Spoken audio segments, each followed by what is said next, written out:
Je vous salue dans le nom précieux de Jésus-Christ, notre Seigneur. J'ai reçu une parole qui concerne le temps dont nous vivons et j'aimerais le partager avec vous aujourd'hui. Dans Ésaïe chapitre 6, de verset 1 à 2, nous lisons « Lève-toi, brille, car ta lumière paraît, et la gloire de l'Éternel s'élève sur toi. Car voici que les ténèbres couvrent la terre, et l'obscurité le peuple. Mais sur toi, l'Éternel se lève. Mais sur toi, sa gloire apparaît. » Ce passage dit, car voici, il dit, car voici que les ténèbres couvrent la terre. Et ce que nous vivons aujourd'hui, vraiment, car voici, les ténèbres essayent de couvrir la terre. Et la version d'Arby dit, l'obscurité profonde, le peuple. Donc ça commence par les ténèbres et ça va dans l'obscurité profonde. C'est exactement ce que nous sommes en train de vivre. Ce n'est que le début des choses. Les choses risquent de s'empirer économiquement, je vous dis. Et nous savons que le ténèbre ou l'obscurité, bibliquement parlant, peut être comparé à des temps économiques difficiles. Prenons par exemple au temps de Moïse. Quand Moïse est en train de faire sortir le peuple d'Israël de l'Égypte pour les amener dans la terre promise, il avait fait venir quelques plaies qui ont écrasé l'économie de l'Égypte. Après que l'économie de l'Égypte a été complètement anéantie, le 9e plaie, qu'est-ce qu'on voit? On voit le ténèbre. Les ténèbres qui vont couvrir l'Égypte pendant 3 jours entiers. Pour montrer qu'il y avait l'économie totalement écrasée. Ensuite, dans le livre d'Apocalypse, au chapitre 6 et le verset 5, nous lisons ceci. Il est dit, quand il ouvrit le 3e sceau, j'entendis le 3e être vivant dire, viens. Je regardais et voici un cheval noir. Celui qui le montait tenait une balance à la main. Et j'entendis comme une voix au milieu des 4 êtres vivants, elle disait, une mesure de blé pour un denier et 3 mesures d'orge pour un denier. Quant à l'huile et au vin, ne touche pas.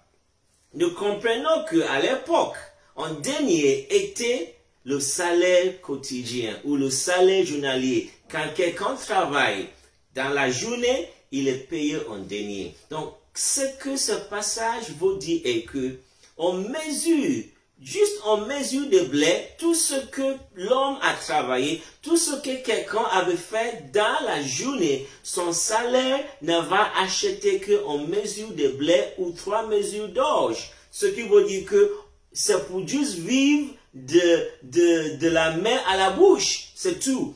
Le travail que quelqu'un peut faire ne peut faire que juste nourrir sa famille ou bien nourrir sa propre vie. Ça parle d'un temps économique difficile. Et parce qu'il y avait un cheval noir qui est sorti dans ce 3e sceau qu'on voit Jésus ouvrir. Ce que cela veut dire que c'est Jésus qui contrôle en fait tout ce que se passe dans le monde.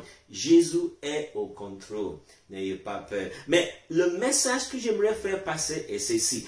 Pendant ce temps de ténèbres, et si on doit prendre la version d'Abi, l'obscurité profonde qui couvre le peuple, le message de Dieu est ceci. Il dit, lève-toi. Et je l'aime ça parce qu'il ne dit pas levez-vous. Il dit, lève-toi. C'est personnel. Ça concerne chaque individu, chaque personne qui est en Christ. Lève-toi, brille, car ta lumière paraît.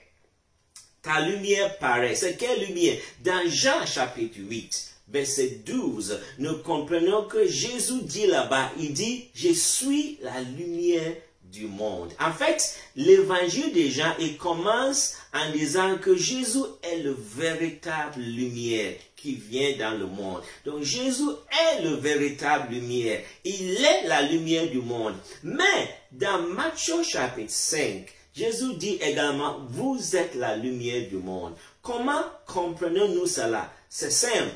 Jésus est la lumière du monde. Il est le véritable lumière. Mais quand il vient vivre en nous, au travers de notre expérience d'être né de nouveau, né par l'Esprit de Dieu, Jésus vient et vit en nous. Il vit dans le véritable Église, son Église. Et quand Jésus vit en nous, il fait de nous la lumière de ce monde. C'est dans ça qu'il dit, lève-toi. Pendant que le ténèbre couvre la terre, pendant que l'obscurité profonde essaie de couvrir le peuple, Dieu va faire briller sa lumière. Et Dieu va le faire au travers de son Église. Cet temps que nous vivons, ce n'est pas le temps de dormir.